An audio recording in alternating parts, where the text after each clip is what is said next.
This is a 2020 BMW M8 convertible. It's been in the family for a few years now, and the more time I spend with it, the more I realize how well engineered this car is. Today, we're going to be discussing what I love about the M8 so much.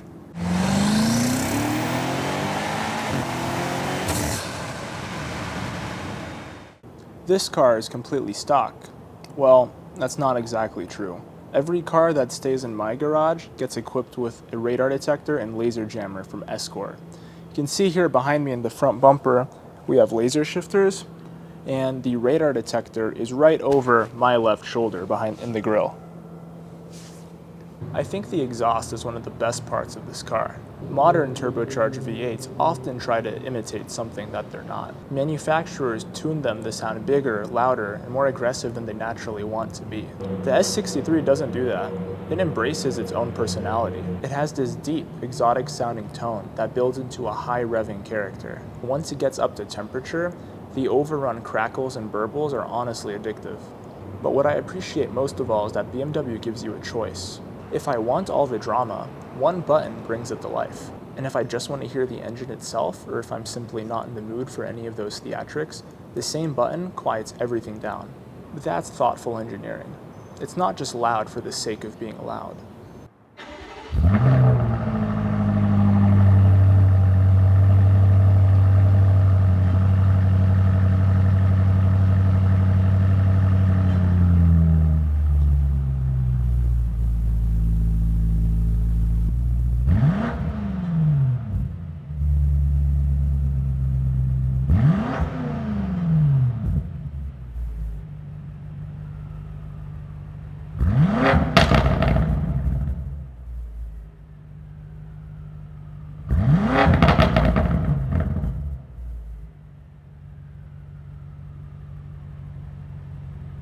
Personally, I think with this generation of interiors, BMW got it exactly right.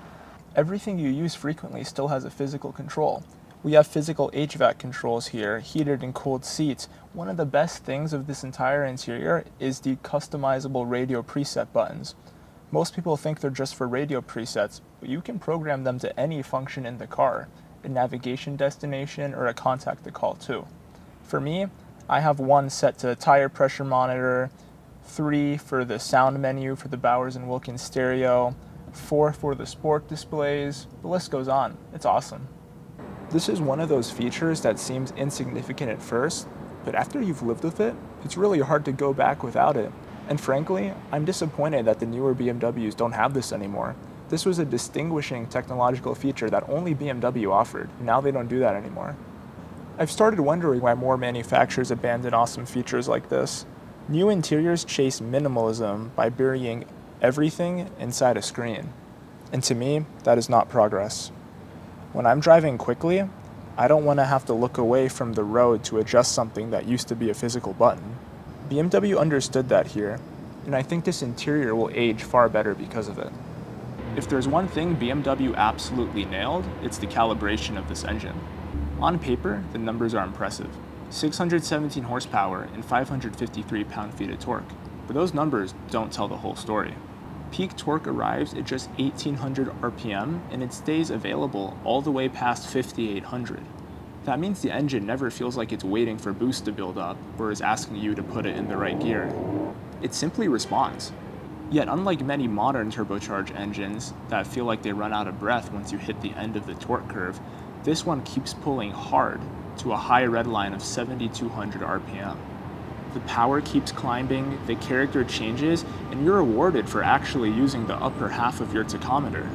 That's surprisingly uncommon today. A lot of turbocharged engines feel like they've already shown you everything by 5000 RPM. This one doesn't. It combines the effortless, low-end torque you'd come to expect from a large displacement twin-turbo V8 with an eagerness to rev that genuinely encourages spirited driving.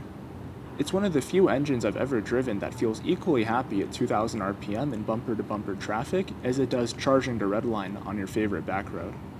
That breadth of capability is exactly why I haven't chased more horsepower with this engine yet. The engine already feels complete. One thing I didn't expect when I started driving this car was how often it would start conversations. And I don't mean attention in the traditional sense.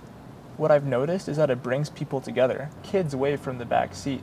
People approach me at gas stations to tell me how beautiful it is.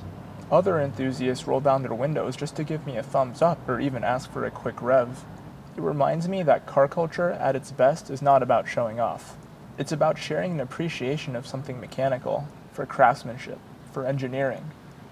Those little interactions are part of the driving experience. And honestly, they've become some of my favorite moments with this car.